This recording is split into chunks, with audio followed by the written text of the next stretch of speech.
Hélène de Fougerolles brisait le silence sur sa fille autiste, une déclaration bouleversante et courageuse. Elle entre sur le plateau, souriante mais fébrile, le regard brillant d'une émotion contenue. Ce soir, Hélène de Fougerolles ne vient pas parler d'un nouveau rôle, d'un tournage ou d'un prix reçu. Elle est là pour raconter une autre histoire, bien plus intime, bien plus bouleversante, celle de sa fille unique, Shanna. Pour la première fois à la télévision, la comédienne se livre avec pudeur et sincérité sur le combat de toute une vie, celui d'une mère face à la différence, au silence, à l'incompréhension. Car Shanna, bientôt majeure, est autiste. Et ce mot, qu'Hélène n'a pas prononcé pendant des années, résonne désormais comme une vérité assumée. Un cri d'amour et de reconnaissance. Une différence perceptible dès la petite enfance. Moi, je n'ai jamais été entouré d'enfants avant elle, confie Hélène. Donc je ne savais pas vraiment ce qu'était un comportement normal. Dès ses premiers mois, Shanna se distingue. Elle est calme, trop calme peut-être. Elle ne réclame rien, ne cherche pas le regard, reste absente tout en étant présente.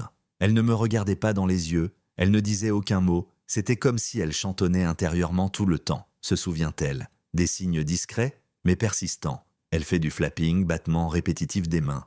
Je lui disais en plaisantant « Attention, tu vas t'envoler ?» sourit Hélène avec tendresse. Ces gestes, elle les comprend aujourd'hui comme un moyen pour sa fille de canaliser ses émotions, de la joie, de l'angoisse, de l'excitation. Le parcours du combattant du diagnostic Shanna entre à l'école 1 an plus tard que les autres enfants. Très vite, l'équipe pédagogique alerte Hélène. À 4 ans, sa fille ne parle toujours pas. Une partie de moi refusait d'entendre ça, admet-elle. Le déni est un refuge, une manière de ne pas sombrer. Les premiers rendez-vous médicaux s'enchaînent. Pédiatre, neurologue, examens en tout genre, analyse sanguine, IRM, électroencéphalogramme, rien de concluant. Il y a 15 ans, il n'y avait pas de mots, pas de cadre, soit un enfant allait bien, soit il était déficient mental. Il n'y avait pas d'entre-deux. Un jour, on lui recommande un pédopsychiatre réputé. Le diagnostic tombe, autisme, trouble du spectre autistique, retard de langage, et avec lui une violence inouïe.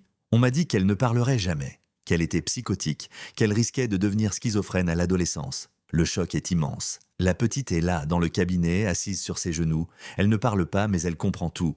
Elle me tenait la main, me regardait dans les yeux. Et c'est elle qui m'a consolé. La culpabilité maternelle.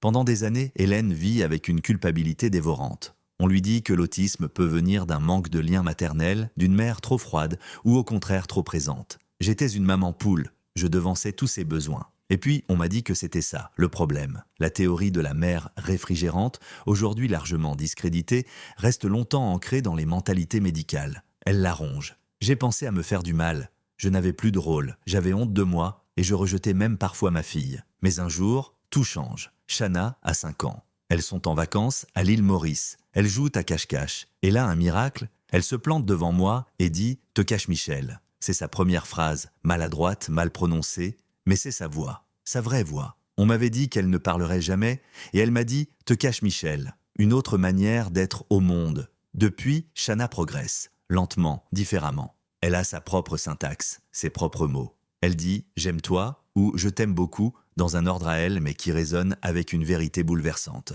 Les activités classiques de l'enfance, comme le vélo, la balançoire ou le dessin, restent des épreuves. La pâte à modeler la dégoûte, enfiler des perles lui semble impossible.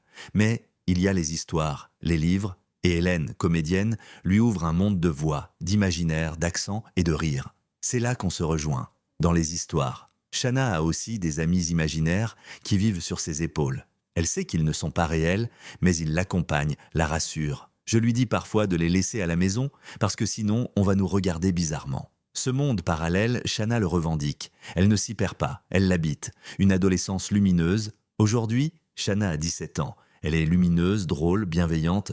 Elle voit toujours le positif. Elle veut que les gens soient heureux autour d'elle. Elle rayonne. Et une fois encore, elle le rejette. Ce n'est pas un mot qui convient à ma fille. Elle n'est pas déficiente, elle est différente et elle est formidable. Et la vie de femme, dans tout ça, Hélène ne cache pas que sa vie de femme a été chamboulée. Shanna fait partie du package.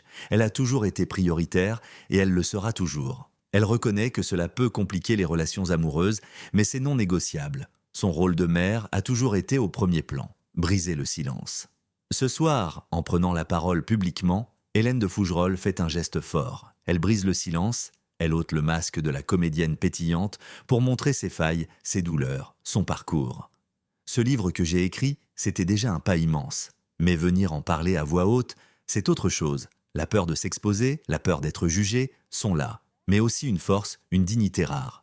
Je n'ai plus le choix, dit-elle, et je crois que ce sera formidable, parce que ma fille est formidable. À travers son témoignage, Hélène ouvre la voie à d'autres mères, d'autres familles qui vivent dans le silence, dans le doute, dans la solitude. Elle montre qu'il n'y a pas qu'une seule manière d'être mère, pas qu'une seule manière d'être enfant, et que dans la différence, il y a parfois bien plus d'amour, de lumière et de vérité que dans la normalité imposée. Un nouveau diagnostic est nécessaire à l'approche de sa majorité. Encore une fois, Hélène entend ce mot « déficience mentale ».